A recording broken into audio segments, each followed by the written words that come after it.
Good afternoon and welcome to today's edition of the social media program on television, The Buzz. It's always a pleasure to be here, and it's same this Tuesday afternoon, the 4th of December, 2018. My name is Patience. I'm here with Judith this afternoon. Hi, Judith. Good afternoon, Good afternoon. Patience. Okay, yeah, it's going to be an exciting show. Our panelists are here already.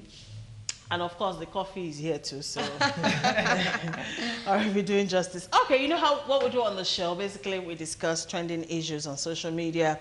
We bring them to the spotlight, you know. What Nigerians are talking about, we talk about it on TV. Joining us at the table, it's a pleasure to have come back on the show, Honorable Ogumuyiwa Kolawole Sunday. Good afternoon. Good afternoon. Thank you. It's my pleasure being here again. A pleasure to have you again on the show. All right. Also, we have Mr. Christopher Otaigbe. I like to call him a senior colleague. He's a broadcaster, a media practitioner in all ramification, and a social critic. Good afternoon, Mr. Otaigbe. Good afternoon. My pleasure to be here as always. A pleasure to have you here. I'm making a first appearance on the show. We have Ademilui Ayo, who is a lawyer for Idasho community. Good afternoon, sir. Good afternoon. It's Thank a pleasure you to for be joining here. us. When lawyers are at the table, you watch your speech. Yes. All right. Welcome to the show. It's a pleasure. All right, we welcome you viewers to the program as well. And remember, the number to use is 0802-836-8971. Use that number for SMS only. Go straight to the point. Make your point without name calling. Thank you very much. All right, we're beginning with in other news. Ghana announces plan to impose tax on anointing oil and other religious merchandise. Emmanuel Kofi Nti, the Commissioner General of the Ghana Revenue Authority, has revealed plans to impose taxes on anointing oil, stickers, and other merchandise sold by churches and pastors. The only church revenues exempted from the planned taxes are offerings and tithes. He went to specifically say that the sticker of a popular pastor in Ghana, Bishop Daniel Obinim, would be taxed accordingly because it is income to the pastor. The Ghana Revenue Authority for months have been considering a review of taxable activities by churches. And of course, they are grounding their position on the fact that churches have now moved into the realms of wealth creation and prosperity rather than charity. All right, gentlemen, in 10 seconds each, let's react to the story. Start with you, Honorable. Well, if Ghana is trying to do that, I don't think we can question the authority.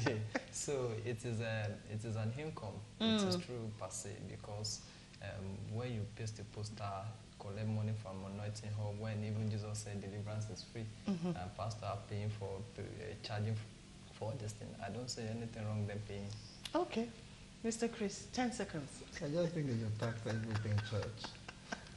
You think they should tax everything church? Wow. Church. Even anointing oil? Anointing oil is being sold. In fact, the stickers. But we do know that anointing oil is a generic name. It could be any. You get what I'm trying to say? Any oil. I can carry Ororo and say this is my own anointing oil. It is what you call it. Yes. I think we need to put everything in perspective. The background of the modern day prosperity Christianity is rooted also in this rat race at all costs. You know, Just get rich quick. In developing countries in West Africa. Also in Nigeria. You all know what happens in Nigeria. Every unemployed graduate now turns to opening a church and then confesses to be a miracle worker, and you know all whatnot that happens in the name of Christianity, which is almost a complete departure from exactly what the Christianity itself means. So in a way too, the argument can be advanced that is the Ghanaian state now interfering in religion. You know that the last decade has seen exit of military regimes in West Africa and democratic culture. So there's also a caution to put everything into balance. Why there's need to curb excessive expropriation of the people of Ghana. It's also necessary to put in place, you don't also infringe on democratic rights. Okay. All right. Well said. Well said. Okay. Moving on China bans extravagant wedding ceremonies as part of its morality campaign. China has called for the end of lavish and extravagant wedding ceremonies as the government ramps up its campaign against gaudy displays of wealth. The Ministry of Civil Affairs said weddings should integrate core socialist values and Chinese traditional culture and shun anything extravagant. The latest crackdown partly aims to reduce bride prices, which have been on the rise in China after 4 decades of the one-child policy led to a shortage of women. The ministry will ask local authorities to come up with wedding etiquette rules following the example of one Chinese county that already limits guests to 200 and permits no gift worth more than 60,000 yuan, explicitly forbidding houses and cars. China at it again. The situation in China is the case that there is a deliberate attempt to tax the super rich. Now the regime in that part of the world, they are trying to strut between moving towards, they came from this ex-Stalinist background of being communist and and the one-child policy, which is not even a real definition of genuine socialism anymore. But in every case, the movement now is towards capitalism, and you can see now there's an elite that can even go our own one-best style and pabore in that Yoruba slang and bring in extravagance and all of that. So it goes down to the issue. We know there are our own elite in Nigeria too, as far as they go. So they go all the way. Taxing the super rich is key. Is welcome. Okay. All right, Mr. Chris, what do you say? I think they're leading the way in these policies of trying to curb illicit, immoral show of wealth that tend to, first of all, psychologically beat the oppressed, the lower, the poor, and also, as we have seen, tax the rich. That is just commonsensical to improving your economy. And for me, it's a pointer to Nigeria. It's a model for Nigeria to copy. And then on a personal note, I'm sure the framers of that policy would have seen that, listen, this is a personal affair between two people. After spending all this humongous, wealth, money on this just one day show, 6 months later, down the line, two of you will separate. I'm looking at it from that personal point of view. So why waste all that money? All that money in the first place. Only for this. So is it worth it? Okay. So I'm sure the framers must have looked at it all round. So let's just cut this thing. All right. Yes. What China has done right now, the policy is to maintain the balance, what in my own perspective, between the rich and the poor, and again to gain income from the rich in order to balance the economy. And looking from the background where they are coming from, China is one of the largest population in the world. And if you look at their population, and you are spending extravagantly for common marriage. Is it common?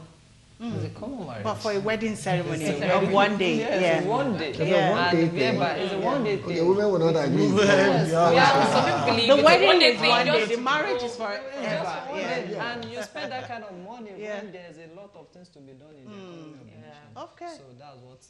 All right.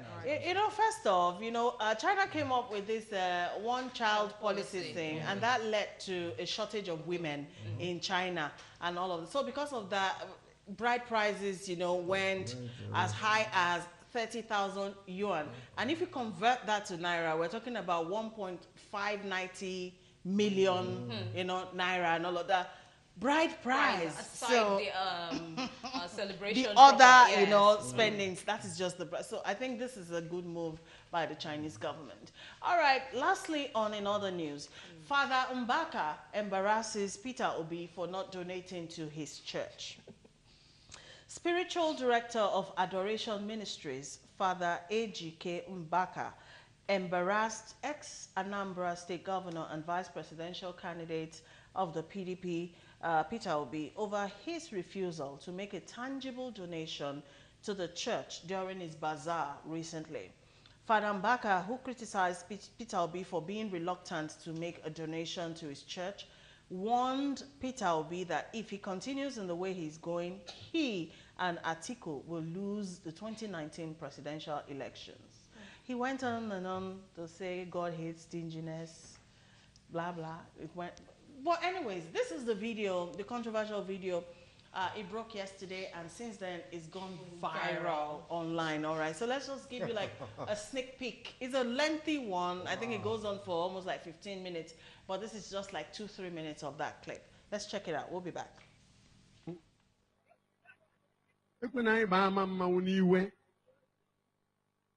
The way you and Atiku are moving will end in shame. Kaimere Bazaar Gawa Biko. And about go imana since government since one half kwada minister na gakwaro we. The highest thing we need here is the Holy Spirit. Jesus the Father. Ndu this na ha na ata aja mgbe ọkpa na-emebero. Ihe na chikowa bụ obodo nnu isi biko na ị ga-akpọta ebia nketa na nke echi. Kedu na ga-ekpupere ihe nzuzo dị otu a? Gee ntị mma Your Excellency, praise the Lord. And then we have no argument on it. Praise the Lord.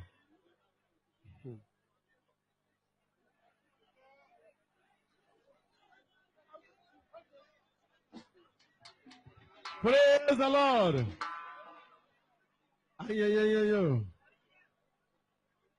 Because This is where you'll be in a few days, pitching that breakthrough idea of yours. But before any of that, there's stuff to get done, starting now. First, you'll have to clear out your schedule. Sorry, guys. You fellows, too. You'll make it up to her.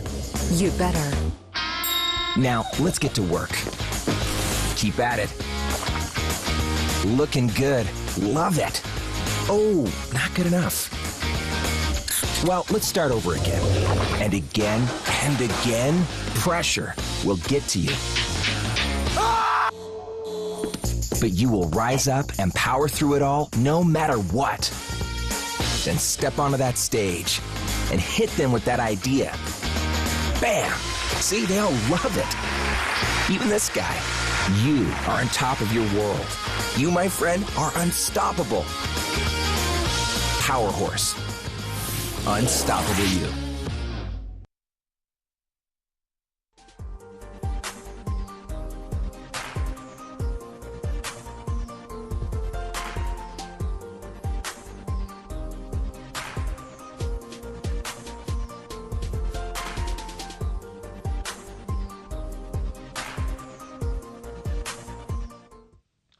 All right, welcome back. Yeah, so that's part of that video. So where do we start? Let's start with you, Honorable. Well, what I just saw is very, very astonishing and very surprising. Seeing a Reverend Father like that talking in that manner to as governor of the state, Anambra.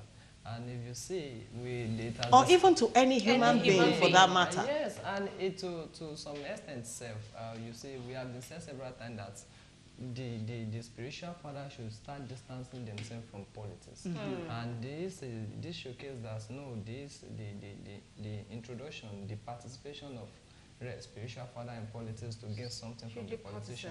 And at the end of the day, then we look at where the masses is being confused into vote buying. When you see your reverend father collecting money to donate in the church, and at the end of the day, what kind of lesson does it speak to the masses in the church? So it means when Peter Obi is coming back for election in 2019, he has to come with a bag of money to cheer for the people so that he can win in 2019. So in this aspect, it is a sad.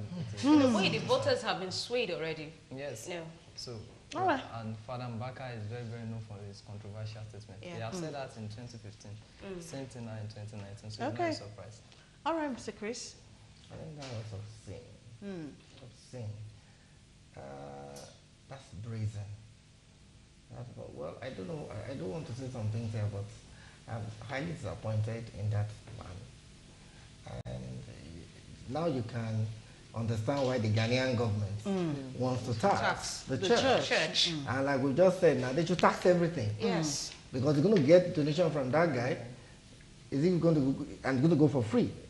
The state will not have any hand in it. So, you know, but having said that, that's very that's unbecoming of a man of God, so called, and that's also to show you how low we have descended as a country when show of wealth has become the dominant thing in the house of God, so called. You know, so it's obscene. It's so I can't even say much about it. It's just all I have.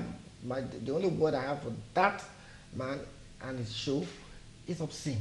That's obscene. Okay. For me, anyway, I think there's a case of a willing buyer meeting a willing customer.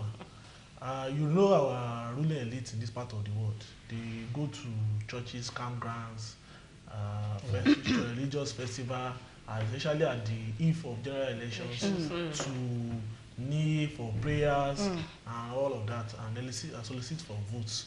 But we know the trajectory of Father Mbaka in 2015 when he made that controversial statement that Jonathan is going to lose. So we are not surprised in any way. But it just shows that the rottenness of materialistic religion for all what is what is a matter of cash and carry now. Of course.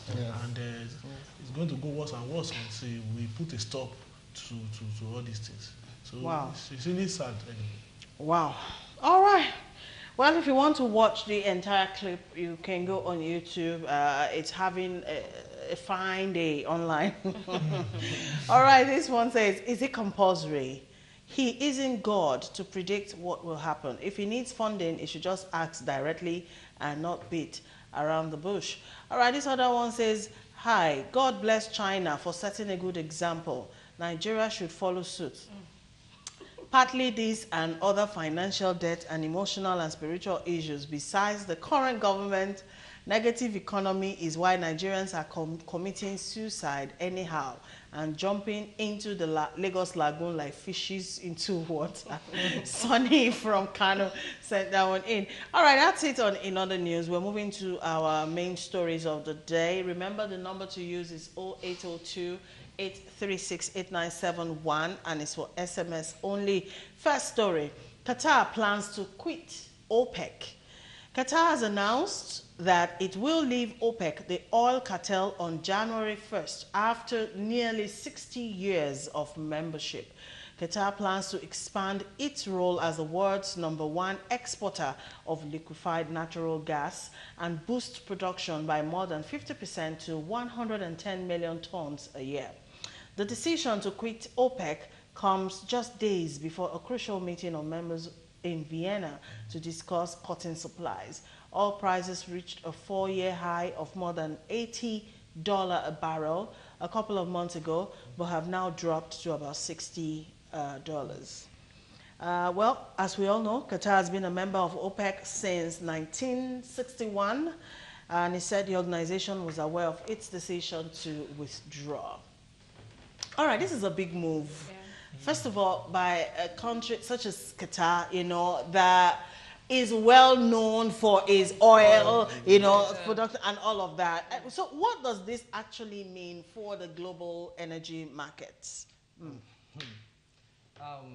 You see, looking at it from the onset of the formation of the OPEC, you can see that the Middle East region, which are the hot block of the world, are the major participants in this OPEC before other countries join them, even Nigeria. And Qatar has been in OPEC since 1961, barely a year after Nigeria got independent, and they have been trading this oil. So Qatar discovered that, oh, the oil is fast depreciating.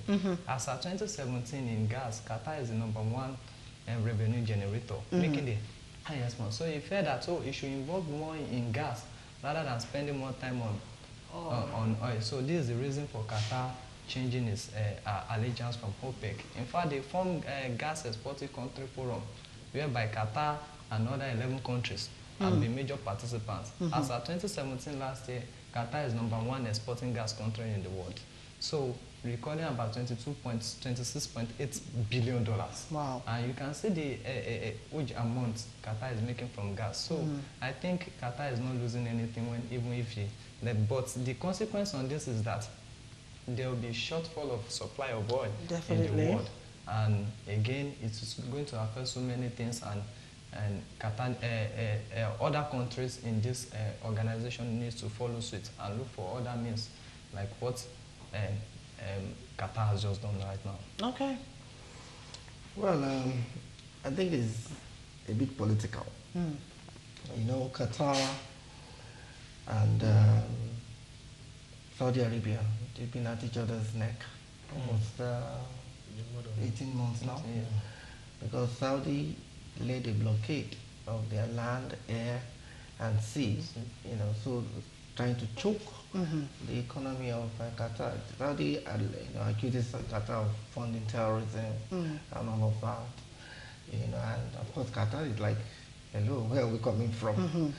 You know, and that has really affected them. And of course, for somebody who belongs to a cartel, we are supposed to be brothers looking out for each other. And we're all looking at each other. One is biting, you know, fighting the other. One eye. You understand? And then, what's it called? Qatar, going to gas. Gas has always been there. It's just that, you know, it's oil. One way or the other is connected to Saudi, you know, policy decisions. And so, getting away from that to going to gas, which is its own, you know, full, absolute resource, it gives it peace, you know. And then again, two of the sources, major sources of gas for Qatar is shared with Iran. Okay. And Iran is another enemy of Saudi Arabia. You know, that's on one hand. Then on the other hand, you find out that within these Trumpian years, oil has gone into the hands of Trump's buddies, Putin, Russia, and Saudi bin Salman. You know, so it's like the two of them are now holding dominance. You know, having a stronghold on oil right now. And don't forget, bin Salman is under global searchlight now for his murder of Khashoggi, the Saudi journalist. You know, Trump is backing him. Putin is backing him. So it would be foolish of him, you understand, you know, to betray that alliance. Meanwhile, Iran is not on Trump's good books. So there's a political web that has to do with it. Having said that, part of the reasons why Qatar, another reason why analysts are saying Qatar is moving now, is that, look, these two people, Russia is not an OPEC member.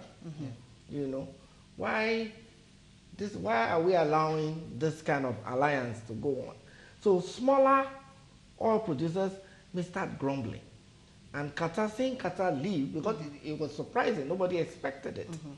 Seeing Qatar leave may begin first to diminish the influence of OPEC. Of OPEC, the importance of it itself. Yeah. And then secondly, it may begin to affect the thinking of other members. Yes. Well, like, look, let's begin to So, in fact, maybe we are beginning to see the beginning of the end of OPEC.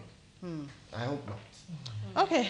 All right, let's hear from the lawyer. The background of OPEC itself was an attempt by the big oil capitalists to create a global oligopoly. An oligopoly where they can determine petroleum prices. Yeah. I know that is even having Even effect on production Nigeria's and 2019 budget already, the benchmark and all of that.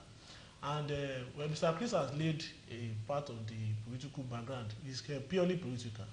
And the role of U.S. imperialism and the influence is cleansed states, which is Saudi ruling elite, cannot be underplayed.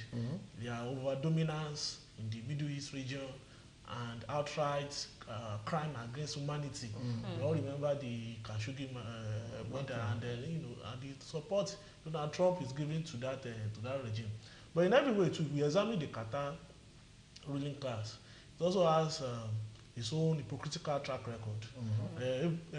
The situation in Qatar too is nothing to write home about, though we trying to prove holier than thou about the situation in Yemen and in other parts of the troubled parts of the Middle East. We all know the role it played in the uprising then against Gaddafi and the support it gave to NATO against Gaddafi.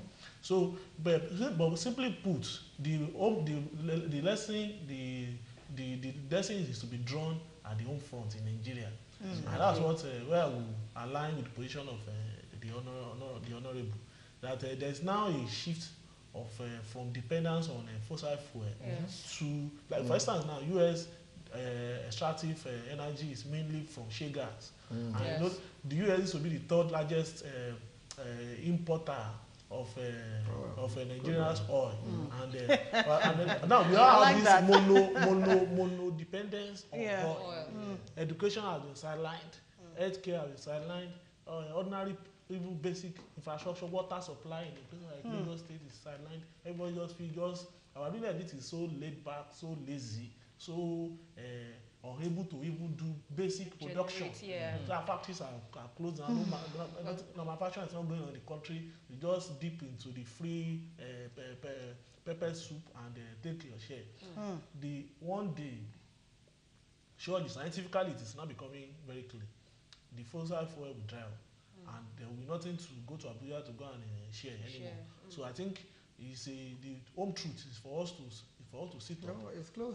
It's about 15 years from now. Begin to 10 to 15 do years. a reworking of our system, on all of that.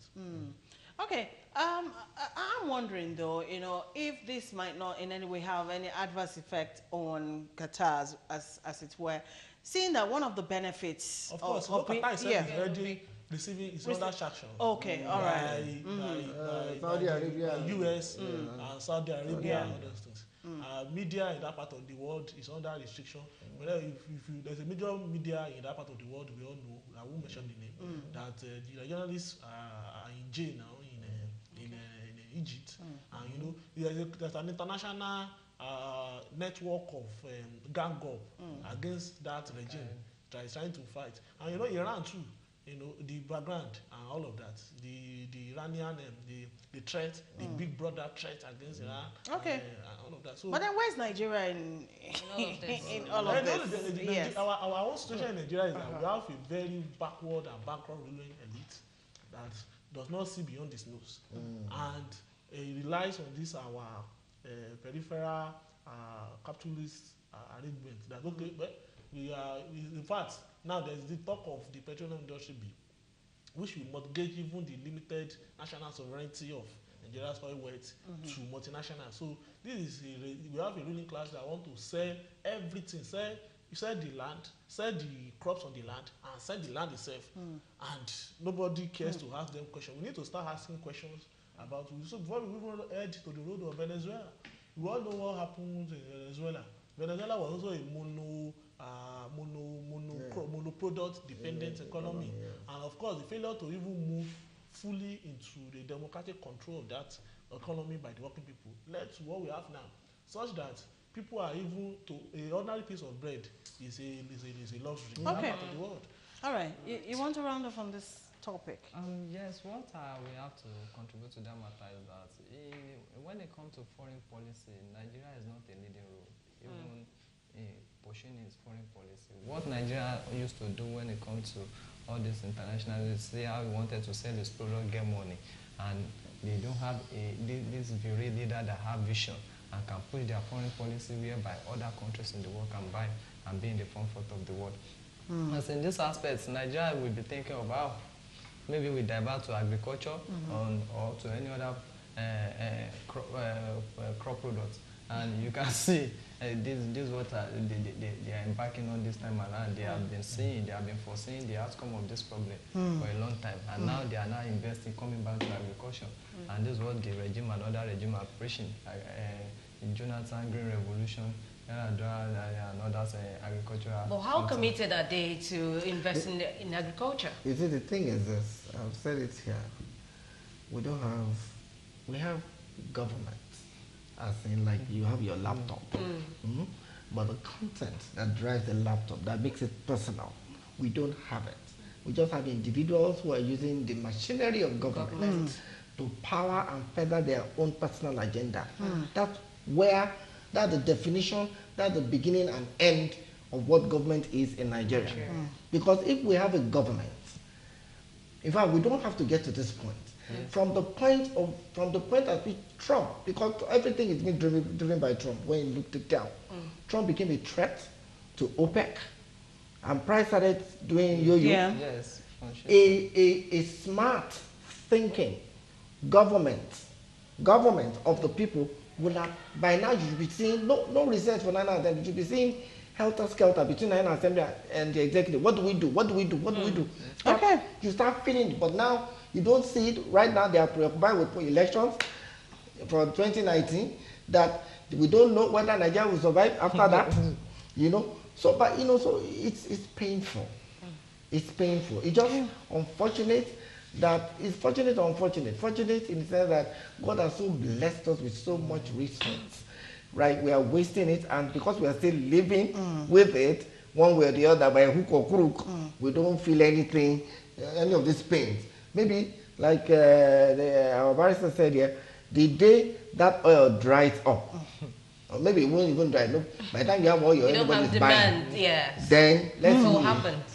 All right, let's look at the feedback platform. Olalekan from Agbara says, the plan of Qatar to quit OPEC will facilitate the downfall of their economy as a whole.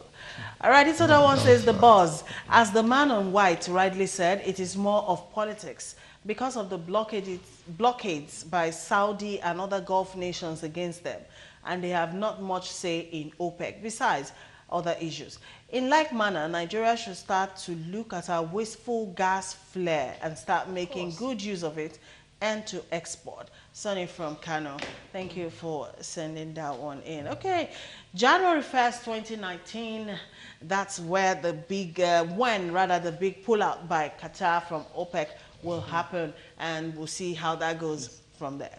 While we're still talking about oil, Dangote Refinery up on our news. Judith. All right, Dangote Oil Refinery Company has been designed to process a variety of light and medium grades of crude and produce extremely clean fuels that meet Euro V specification. It would also provide thousands of direct and indirect jobs and add value to Nigeria's economic development. The planned 650,000 barrel per day capacity petrochemical refinery would transform and diversify Nigeria's economy when completed. But it seems there are other pressing issues arising from this refinery, which we'll be discussing right now. Okay, so my question is, how can a good thing turn bad? Let's start from there. I think the beneath the surface of the good story coming from the Dangote petrochemical refinery, the multi-million-dollar petrochemical refinery, is a tragic story of on a holy collision between Dangote PLC and his client state government, the Lagos state government, in which they forcefully evicted a settlement, an ancient Ijebu settlement called Idasho. Now, less than a month ago, there was another major attack on that community. Houses were destroyed, people were taken from their bedrooms, arrested, thrown into Black Maria, taken to Oshodi Task Force Detention Center, arraigned in court without any charges whatsoever, remanded in Badagry prison, and they were forced to pay through their nose to perfect bail conditions and all of that. So behind that story is a good story, or this good success story that the Nigerian government want to say to us that now we are looking forward to Nigeria refining locally. It's another emerging Niger Delta hydrohydrate monster where people who are traumatized, victimized by deliberate government policies of isolating community, host communities, will now be forced to engage in outright militancy or even terrorism, as the case may be, at that level. So it's a success story that has a question mark in every aspect. Success story. You know, you did bring up a very important issue here, mentioning the Niger Delta. It's still an issue Nigeria has not been able to deal with, you know, conclusively. But then I'm asking, how can a policy that is of national benefit but community-based, you know, not have a good impact on the same community? I think it's the dilemma we have found ourselves. In every way, the grand attempt was to sideline the community, and you know, it draws down to what I've highlighted the other time, that we have a ruling elite that cares, that lacks every form of even self-respect. What really happened was that the land upon which that Dangote petrochemical refinery is sitting upon, a multi-million-dollar solution to Nigeria's oil crisis, is an ancient landed property of people. Now, what happened? No due compensation. What really even happened was that they now manufactured fictitious people who are not even residents or settlers in that community to purportedly take possibly a compensation, quote unquote, which is just crumbs off the table, and they even went beyond that. On behalf of the community. On behalf of the community. Okay. Isn't that what happened in the Niger Delta, where they were sold out by their own people, you know, which is still the problem, you know, the true indigents are facing today. So, but then I'm asking, what move? First of all, this is not the first time a community will be displaced for something of a higher calling. you know, so, but the Idasho community people have been making so much noise, you know, everywhere. Yeah. Why is this particular one different from every other one we have seen? I'm asking you, Mr. Chris. Oh, right, yes. okay. I guess it's different because of the stake. You have the largest refinery plant being mounted in Nigeria with so much money, with so much expectation. If and when it comes on stream, it definitely would be saving the country billions of dollars in fuel imports and so many other benefits. And so it behoves on them, on the handlers of the project, to know that when you know that this particular project that you are carrying up means so much to the country and to the continent with so much benefit, it shouldn't take you too much to say this community, let's be sincere with ourselves, coming from the Niger Delta experience, and say, let us treat these people well, sincerely, transparently, and right. Do you understand? Now, why this one is so important, and we shouldn't joke with it, is that, like he said, is breeding gradually that Niger Delta type, the Niger Delta story. Niger Delta, we could handle it. We don't know what Niger Delta people are facing because we're in Lagos, we're in the north, we're in Abuja, in our comfort zone. Imagine if the Niger Delta story hits Lagos. You know where it will hit? It will move from Lagos. Don't forget, most of the oil companies are resident there, around there. Move away from that zone. Apapa is next to you.